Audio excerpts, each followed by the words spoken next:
Hello guys, welcome to the Blockchain Talk. Have you heard that these days consumption of mining of Bitcoin and Ethereum and all other cryptocurrencies is so big that some countries actually consume less energy than mining of Bitcoins and other cryptocurrencies.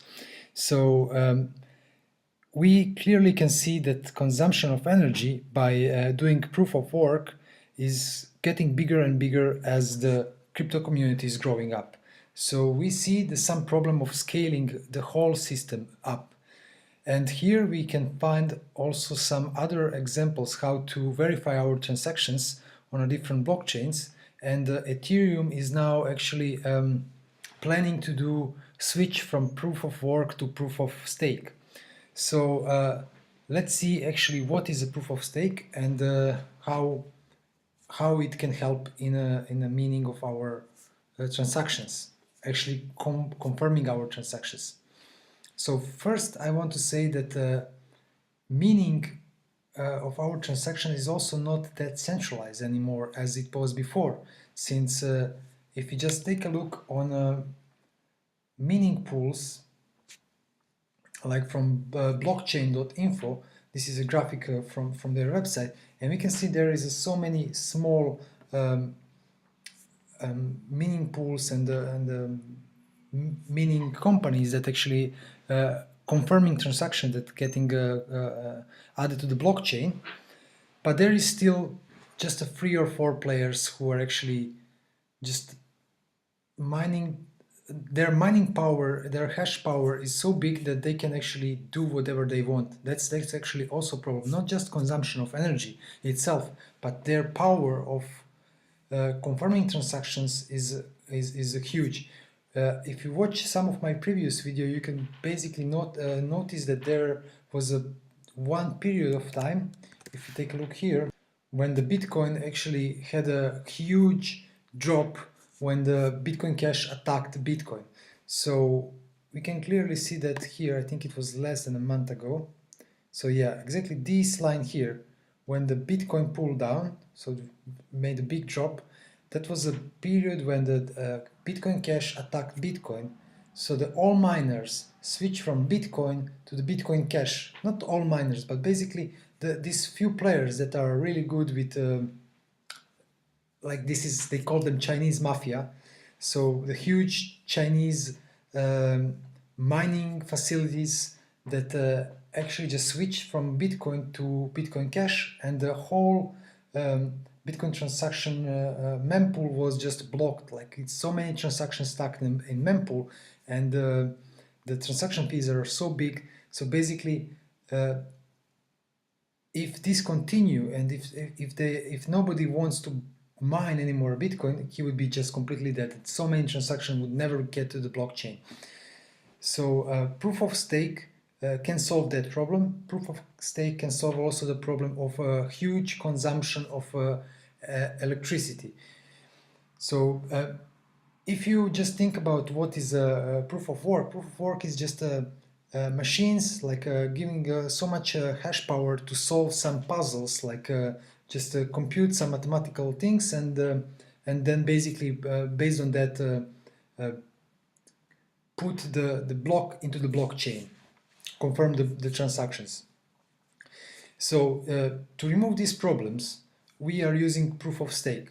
Proof of stake is like you are giving some of your stakes, so you're staking your coin.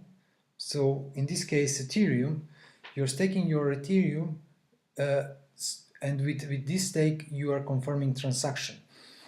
So you would say like you can basically, if you have multiple chains, so this actually graphic can explain exactly how this works.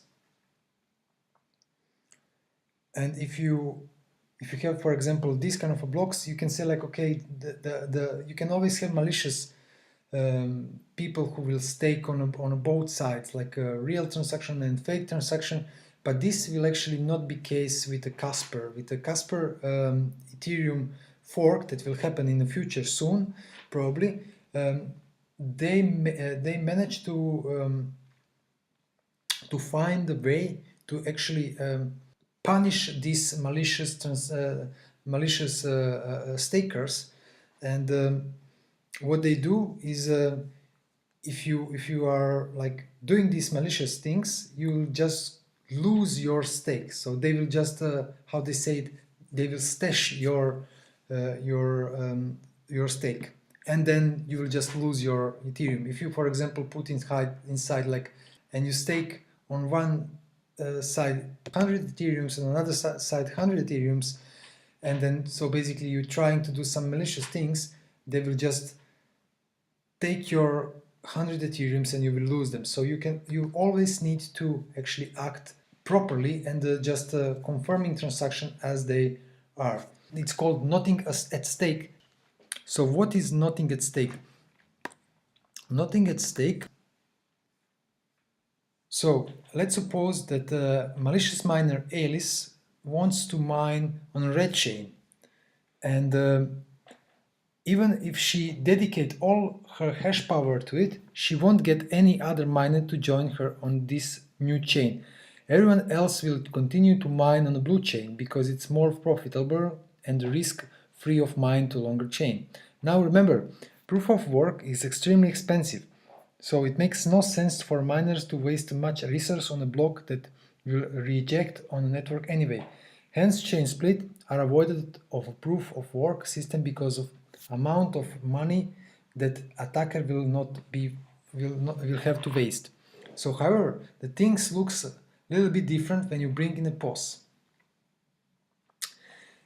With a POS, if you are a validator, then you can simply put your money in both red and the blue chain without any fear of repercussion at all. No matter what happens, you will always win and have nothing to lose, despite how malicious your action may be. So this is called nothing at stake problem, and this is something that Ethereum had to address. They needed a protocol which could incomplete POS and mitigate the nothing at stake problem. So they solve it, and basically they will just punish the ones who are acting malicious, and they will lose a stake that actually they put inside. So Ethereum Casper is actually not just one project, it's two of them. So they work on a two project. One is Casper, the friendly finally gadget, and the other one is correct by construction. So they will soon decide which one will win and what will they implement. Basically, they will start probably with FFG and then just switch on CBC, and I'm not going to explain in details how this works. I will put the link in below so you can just read yourself. But for normal user, what this means, like you could be able to stack a portion of your Ether that you have in some special wallet and then earn a monthly interest, earn some interest on that. They still didn't decide how much of interest this will be and how many days or hours you need to keep your money inside to earn the stakes. Also, if you just disconnect from the network, you will be punished also. So once when you add your Ether to the stake, to the wallet who will stake your Ether, you will need to run this computer 24 hours. It will not consume a big amount of energy like proof of work, but just needs to be connected 24 hours to the internet connection. So also they will probably put some minimum amount of Ether that you need to have for staking. It can be 100 or 500 or even more Ethers. We will see when the Casper will be released how much minimum of Ether for staking will be, but probably there will be also staking pools where actually you can connect with other stakers and just stake your coins and then get a certain amount in percentage of it for yourself. What we also need to say here is that in the proof of stake there is no reward for finding a block like it was in the POV. Here the miners are just getting the transaction fees. Not miners, but stakers are getting the transaction fees. And this is how actually proof of stake works. And I think it's much better solution because you can have many people who, like just normal people who can just take a few Ethereum coins and just take them and then earn interest on that. Then actually having just a bigger facilities in China who actually can act however they want, join and then just kill your network.